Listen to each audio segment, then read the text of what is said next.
मैं आपके पास ही आऊंगी विनोद जी। लगातार हम देख रहे हैं कि मिडल ईस्ट के हालात खराब होते जा रहे हैं और अब इसका सीधा असर आम जनता की जेब पर पड़ रहा है। क्या ग्लोबल ऑयल सप्लाई चेन पर भी इसका आने वाले समय में एक बहुत बड़ा असर हो सकता है, एक बड़ा बदलाव देखने को मिल सकता है? तो नमस्कार, न्यूज 18 के दर्शकों को मेरा नमस्कार। देखिए, ग्लोबल चेन की अगर आप बात करें तो जो ये हालात है इसका बड़ा मेजर इफेक्ट इंडिया पर पड़ने वाला है। तीन तरफ से इसका असर आ रहा है, क्योंकि 20% से ज्यादा स्ट्रेट ऑफ हॉर्मुज जो है वहां से सप्लाई चेन जो सारी की सारी रुकती है। और अगर वो बंद होता है तो सिर्फ तेल नहीं रुकता, पूरी दुनिया की सप्लाई चेन जाम हो जाती है। बिल्कुल। और अगर इसको समझना हो तो आप बिल्कुल ये समझना पड़ेगा कि जैसे कुछ आर्टरीज बंद कर दी जाए अगर किसी के शरीर की, तो उसके साथ क्या सिचुएशन होती है, वो सिचुएशन है। आपके एयरक्राफ्ट लंबे रूट ले रहे हैं जिसकी वजह से 20 से 30% ईंधन की खपत बढ़ गई है। आपके शिप्स चल नहीं पा रहे हैं। अगर उसका देखें मार्केट पर असर आप देखें तो अच्छा खासा उस पर प्रभाव पड़ा है, बाजार बुरी तरह से गिरा है। आपके पास जो गल्फ कंट्रीज से रेमिटेंसेज आती थी वो भी रुक गई हैं। उसके अलावा तेल के प्राइसेस अगर $1 पर बैरल बढ़ता है तो उसका 16,000 करोड़ रुपए का सीधा सीधा इकोनॉमी पर असर आता है। अगर इसको आप ध्यान से देखें तो इस सारे का जो इफेक्ट है वो बहुत ज्यादा आता है। पूरा एक्सपोर्ट इसकी वजह से रुक गया है, क्योंकि एक्सपोर्ट हो नहीं पा रहा है, क्योंकि सारी आपकी शिपिंग लाइंस बंद है। आपके पास जो बाहर से मटेरियल आता है वो नहीं आ पा रहा है, उसकी वजह से महंगाई बढ़ती जा रही है। तो ओवरऑल जीडीपी जो है, मुझे लगता है कि जो हम 7-7.5% की बात कर रहे थे, इसकी वजह से हम कहीं ना कहीं 6% पर जाकर रुक जाएंगे। और अगर ये युद्ध लंबा खिंच गया तो भारत के पास जिस तरह से ऑयल रिजर्व्स सिर्फ 45 से 50 दिन के हैं, वो अपने आप में एक बड़ी समस्या बन जाएंगे। और उसका जो डोमिनो इफेक्ट बाकी इंडस्ट्रीज पर पड़ता है, क्योंकि एनर्जी जो है वो एक मेजर फैक्टर है किसी भी इंडस्ट्री के लिए। बिल्कुल बिल्कुल तो विनोद जी, और इसका इसका असर जो इफेक्ट है आने आप वाले समय में कई चीजों पर पड़ेगा। अमित, विनोद जी मैं आपके पास ही आऊंगी, आपसे समझना चाहेंगे अगर ईंधन का संकट आने वाले समय में और भी ज्यादा गहराता है तो इंडिया की जीडीपी पर इसका क्या असर होगा? देखिए, मैंने पहले भी आपसे कहा कि अगर $1 ऑयल का प्राइस ऊपर जाता है पर बैरल तो 16,000 करोड़ का सीधा इफेक्ट हम पर आता है। तो 14 से 18 बिलियन, अगर $10 पर बैरल बढ़ता है तो हमारे पर एडिशनल बोझ पड़ जाता है, जिसकी वजह से हम जो है उसके बोझ का सीधा असर हमारे जो है आपका जीडीपी पर पड़ता है। और मुझे लगता है कि जिस तरह से हम बिल्कुल एक ग्रोथ मोड में थे, अब प्रॉब्लम ये आती है कि अगर गैस के प्राइसेस बढ़ते हैं तो प्राइसेस बढ़ाने पड़ेंगे। अगर गैस के प्राइसेस बढ़ाए जाते हैं तो सीधा सीधा इन्फ्लेशन बढ़ेगी, इन्फ्लेशन बढ़ता है तो जीडीपी बढ़ता है। और अगर हमें ग्रोथ चाहिए तो हमें एनर्जी के प्राइसेस घटाने पड़ेंगे। तो अगर आप दोनों चीजों को ब्लेंड करते हैं तो इस वक्त जो है बिल्कुल मैं शरद जी के साथ सहमत हूं कि ये एक्चुअली पैनिक मोड में जाने की जरूरत नहीं है। ये तो प्री प्लानिंग हालांकि बहुत सारी तो मोदी जी ने की हुई है, बाकी सब देशों ने भी की हुई है। चाइना ने अपना एक्सपोर्ट रोक दिया है ऑयल का, तो मतलब वो सेल्फ सस्टेन होने जा रहे हैं। आप जिन कंट्रीज की बात कर रहे थे, श्रीलंका, पाकिस्तान, उनके साथ आप नहीं कंपैरिजन कर सकते क्योंकि उनके पास फॉरेन रिजर्व्स नहीं है। हमारे पास जिस तरह से फॉरेन रिजर्व्स एक रिकॉर्ड लेवल पे पड़ा हुआ था, तो उसको हम आज यूज कर सकते हैं। और दूसरा, ठीक है, ट्रंप साहब ने कहा 1 महीना आप रशिया से ऑयल ले लीजिए, ठीक है, उसको आप मजाक में ले सकते हैं, पर आप देखिए कि वो कौन होते हैं हमें कहने वाले। और उसको अगर आप देखें तो रशिया से जो ऑयल आ रहा है वो हमारा अपना डिसीजन है, और रशिया से हमें ऑयल आज भी मिल रहा है और हमारे लिए सप्लाई फिर ओपन हो गई है। तो मुझे लगता है कि हमें उतनी ज्यादा दिक्कतें भारत को नहीं आएंगी कंपैरेटिवली, क्योंकि हमारे जिस तरह से देशों के साथ रिश्ते हैं और जिस तरह से हमको बेनिफिट्स मिलते हैं उन रिश्तों की वजह से, तो मुझे लगता है उसका एक जो ग्लोबल इफेक्ट है उसमें तो जरूर हम इफेक्ट होंगे, क्योंकि जब आग लगेगी तो सब पर असर तो आएगा। ऐसा नहीं हो सकता कि मैं बच जाऊं बाकी नहीं। लेकिन अगर आप उसको ध्यान से देखें तो कहीं ना कहीं हम उस हालत में नहीं है, हम बहुत सेफ सिचुएशन में चल रहे हैं, किसी पैनिक मोड में नहीं है। पर उसके साथ साथ मैं ये भी कहूंगा कि अब समय आ गया है कि हमें अपनी एनर्जी जो 88%, 88% इंपोर्ट करते हैं, कहीं ना कहीं उसको सेल्फ सस्टेन करना होगा। हमें इंडिपेंडेंट बनना चाहिए, क्योंकि ये एक सबक है। 73 में भी इसी तरह से हुआ था, उसके बाद हमने सबक नहीं सीखा। आज उतने सालों के बाद फिर हम उन चीजों में उलझते हैं, क्योंकि अब ये मान के चलिए कि गल्फ का वॉर तो ऐसे ही चलेगा, कभी कोई मिसाइल दाग देगा और उसका सीधा इफेक्ट आ जाएगा। ये सब चीजें अब वॉर उस तरह से नहीं होती है कि आप लड़ लिया। ट्रंप साहब ने तो, शरद साहब बिल्कुल ने बिल्कुल मुझे विनोद जी, अगर ये लड़ाई लंबी चलती है तो इसका असर हर एक सेक्टर पर देखने को मिलेगा। आप सभी बने रहिएगा, वक्त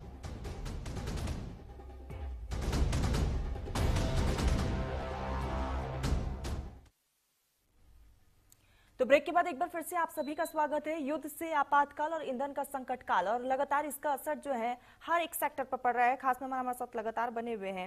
अब शरद साहब, विनोद जी, मैं आपके पास ही आऊंगी, क्योंकि हम देख रहे हैं कि स्थिति फिलहाल क्या है।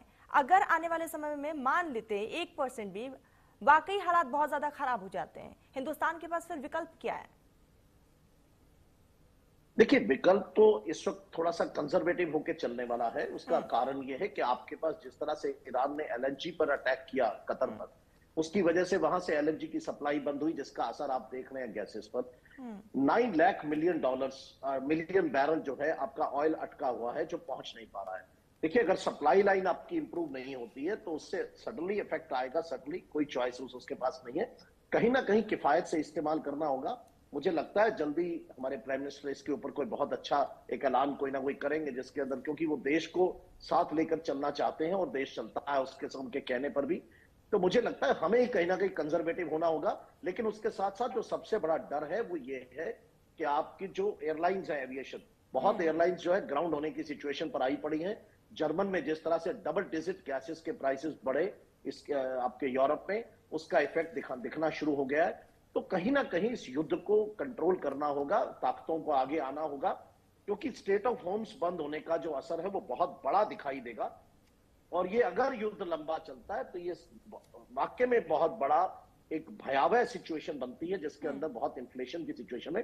पर उसके साथ साथ मुझे लगता नहीं है ये उतना लंबा चलेगा, क्योंकि अब वो पहले वाली वॉर्स नहीं होती है। कहीं ना कहीं इसके अंदर जो सिचुएशंस हैं बैठ करके बात की जाएगी, और मुझे लगता है जल्दी इसका हल निकल आएगा। कोई बहुत ऐसे हालात होने से लेकिन पहले, ऐसा विनोद जी लेकिन लग नहीं रहा है गैस दूर दूर प्राइसेस तक और की समस्या का पेट्रोल। समाधान होगा। इसी बीच हमारे साथ मिताली निकोली भी अर्थशास्त्री जुड़ गई है। बहुत स्वागत है मिताली, मैं आपके पास। विनोद जी, मैं आपके पास ही आऊंगी, आपसे समझना चाहेंगे 2008 में हमने देखा मंदी, क्या उस राह पर वापस से हम चल रहे हैं, या फिर सिचुएशन हो सकता है कि वाकई सच में नॉर्मल हो जाए?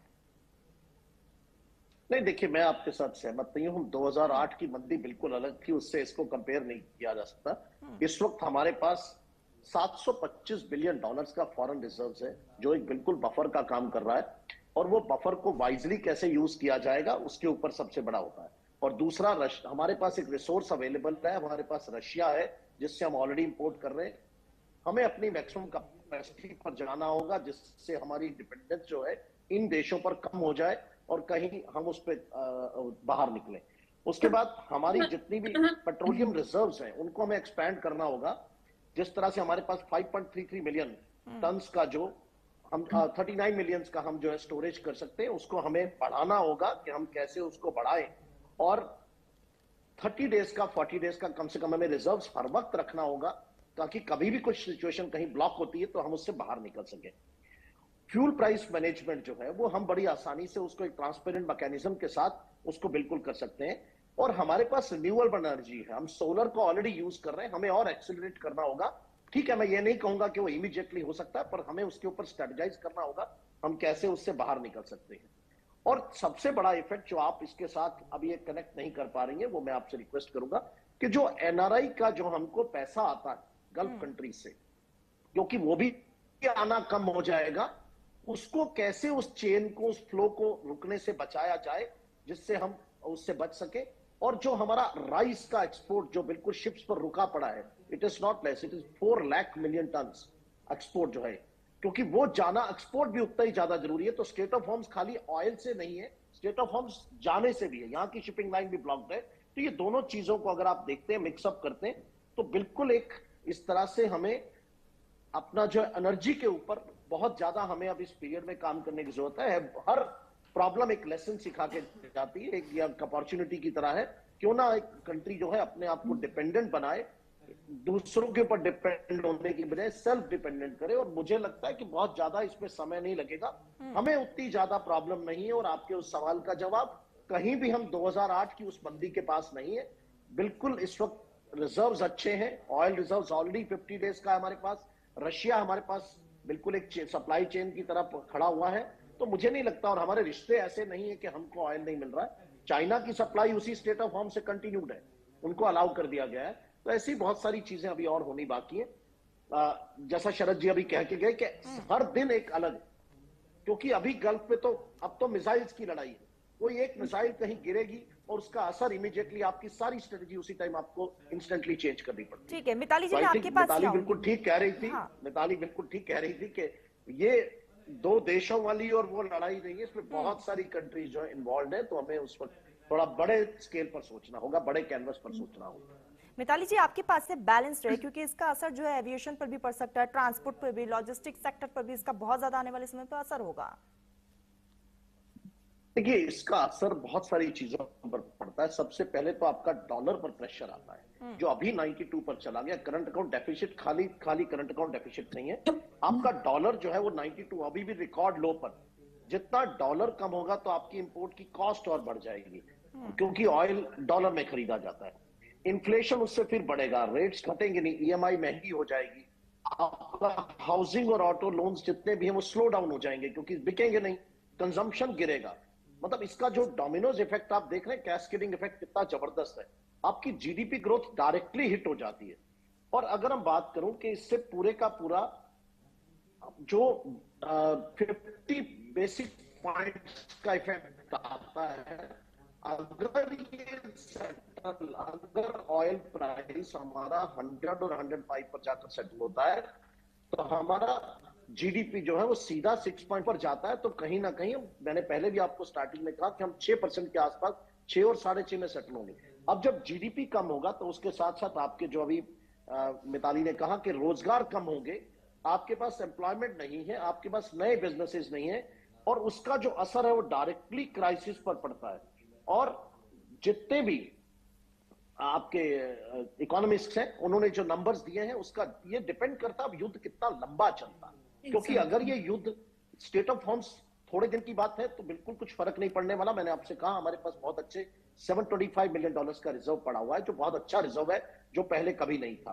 तो उसको अगर हम देखते हैं, अब सिर्फ आरबीआई के बाद डिलेमा ये है कि क्या रेट ऑफ इंटरेस्ट को कैसे घटाया जाए और कैसे इसको एडजस्ट किया जाए। जो आपके पास फॉरेन रिजर्व्स है $725 मिलियन का, वो एक आपके पास शॉक अब्जॉर्बर है। ये शॉक्स आ रहे हैं और उसको अब्जॉर्ब कर रहा है। अगर आप इसको अपनी लेमैन की भाषा में समझे तो उसको शॉक अब्जॉर्बर की तरह कर रहा है। तो ऐसा नहीं है। तो मुझे नहीं लगता कि बहुत लंबा चलने वाला, मैंने पहले भी आपसे कहा, क्योंकि ये कोई भी देश इसको अफोर्ड ही नहीं कर सकता इसको बहुत लंबा चलाने में। इवन ईरान के लिए भी पॉसिबल नहीं है इसको बहुत लंबा चलाना, और यूएस के लिए भी नहीं है, क्योंकि किसी भी देश के लिए आज इकोनॉमी सबसे इंपॉर्टेंट एस्पेक्ट है। और ऑलरेडी कोविड के बाद से कोई भी देश अभी पूरी तरह से, आप कितना भी कह दीजिए इकोनॉमीज रिकवर हो गई है, पर उसके बाद से इकोनॉमीज पूरी तरह से रिकवर नहीं हुई है। वो एम्प्लॉयमेंट के नंबर आज भी वापस नहीं आए हैं, वो इकोनॉमी के नंबर्स वापस, जीडीपी के नंबर हमको जिस ग्रोथ से हम चल रहे थे, कहीं ना कहीं देखिए ब्रेक तो लगी। किसी ने ख्वाब में नहीं सोचा था, किसी ने सपनों में नहीं सोचा था कि पूरी दुनिया लॉकडाउन हो जाएगी, पूरी दुनिया का पहिया रुक जाएगा, ऐसा कभी सपने में भी नहीं सोचा था, और हुआ।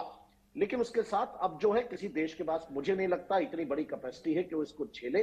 तो मुझे लगता है जल्दी सद्बुद्धि जो है सब तरफ भगवान करे आए और ये जल्दी से इसका फैसला हो। बिल्कुल, सब यही चाहते हैं कि युद्ध जो है वो बहुत जल्द समाप्त हो। जी ठीक है, विनोद जी आपसे समझेंगे, अब क्या सच में इंडिया का ग्रोथ आगे बरकरार रहेगा, फॉरेन इन्वेस्टर्स भी हमको नहीं छोड़ेंगे, इंडियन रुपी पे भी क्या कोई असर आ सकता है आने वाले समय में?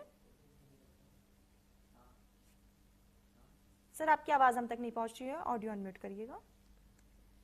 ये विशियस, देखिए मैं कहूंगा कि ये विशियस सर्कल है। अभी तक कोई मेरे ख्याल से 20 या 21 हजार करोड़ के, जो मार्च मंथ की अगर हम बात करें तो एफआईआईज अपनी जो है इन्वेस्टमेंट सेल कर चुके हैं, और मार्च में बात करें टोटल तो मुझे टारगेट है कि 50,000 करोड़ के आसपास का वो विड्रॉ कर लेंगे। अगर वो विड्रॉ करते हैं तो हमारे पास जो डीआईआई है, एलआईसी है, ये सब।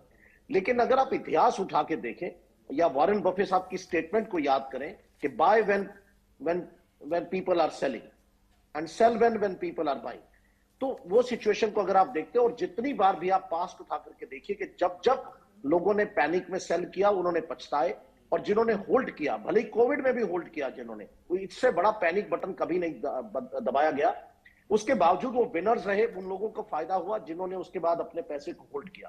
तो एफआईआईज को वापस आना होगा, क्योंकि एफआईआईज तो पैसा कमाने के लिए आते हैं, अभी उनकी प्रॉब्लम यह है कि जब वो सेल करते हैं तो उनको रुपी में मिलता है, और रुपी उनका डॉलर के मुकाबले और ज्यादा कम हो जाता है, क्योंकि डॉलर महंगा होता जा रहा है तो उनको कम पैसा मिलता है। तो अपना पैसा निकाल रहे हैं डॉलर के प्राइसेस को, और वो जितना सेल करते हैं डॉलर पर प्रेशर आता है, डॉलर और ऊपर चला जाता है, रुपी और वीक होता चला जाता है। तो इस साइकिल के लिए मुझे पूरा पता है कि एफआईआईज तो इन्वेस्टर्स हैं, दे कम फॉर इन्वेस्टमेंट्स। उनको तो जहां जिस कंट्री में प्रॉफिट मिलेगा वो वहां जाएंगे। तो अभी उनको लग रहा है कि इंडिया के अंदर जिस तरह की सिचुएशंस है, थोड़ा सा वो पैसा निकाल रहे हैं। पर कहीं भी आप देखिए शेयर बाजार पर कोई ऐसा बहुत इंपैक्ट नहीं पड़ा है जिसको डिस्कस भी किया जा सके। नॉर्मल जो वॉलेटिलिटी शेयर बाजार की होती है, जिसके लिए स्टॉक मार्केट जाना जाता है, कोई उसमें अलग बात नहीं है। पर मैं तो लोगों को अभी भी यही सलाह दूंगा कि आप रिटेल इन्वेस्टर्स कम से कम आप बिल्कुल इसमें मत जाइए, कहीं सेल के एंगल में मत जाइए। एफआईआई जो है ये भी वापस आएंगे, ये हमेशा जाते हैं फिर वापस आते हैं, क्योंकि ये उनका बिजनेस है। दे कैलकुलेटेड कि उनको अगर यूरोप में फायदा हो रहा है, जर्मनी में फायदा है, चाइना में फायदा है, जहां उनको फायदा है वो वहां इन्वेस्ट करते हैं। They are international investors. FII इसीलिए एफआईआई कहलाए जाते हैं, और हमारे डीआईआई कहलाए जाते हैं क्योंकि वो इंडिया में इन्वेस्ट करते हैं। तो मुझे नहीं लगता किसी तरह से कोई पैनिक, इसमें कोई बटन दबा है या इसका कोई असर आ रहा है। अभी कोई ऐसा नहीं दिखाई देता, कोई डर की कोई सिचुएशन अभी तो। अब मुझे लगता है कि जब भी कभी आज जो घबरा के निकलेगा वो परेशान होगा, वो कल को रिग्रेट करेगा। और गोल्ड और सिल्वर की जहां तक बात करें, वो हेजिंग एसेट्स है। वो हेजिंग एसेट्स में जब भी इस तरह की सिचुएशन होती है तो इसमें इन्वेस्ट किया जाता है। देन इवन उसमें भी आपको मालूम है कि सिल्वर में क्रैश आया था, वो इसी वजह से था कि सेलिंग प्रेशर बनेगा। यानी कि विनोद जी, गोल्ड और सिल्वर में अभी भी इन्वेस्ट किया जा सकता है, सेफ हेवन है। देखिए मैं सलाह नहीं दे दूंगा क्योंकि कोई नहीं बता सकता क्या होगा, लेकिन बिल्कुल सेफ हेवन है। पर ऑलरेडी इतना ज्यादा प्राइस ऊपर जा चुका है उसके अंदर। मैं मतलब मेरी पर्सनल अगर आप राय पूछे तो मैं उसमें इन्वेस्टर नहीं हूं आज, लेकिन कोई करना चाहता है ये उसकी अपनी मर्जी है, वो अपने सलाहकार से पूछकर बिल्कुल कर सकता है, वो उसकी अपनी चॉइस। ठीक है विनोद जी, मिताली जी, आप दोनों ने अपना बहुत कीमती वक्त न्यूज इंडिया को दिया, बहुत बहुत शुक्रिया आपका। मितेश, आप भी हमारे साथ जुड़े, बहुत शुक्रिया आपका। फिलहाल रुकते हैं अपने एक छोटे से ब्रेक के लिए।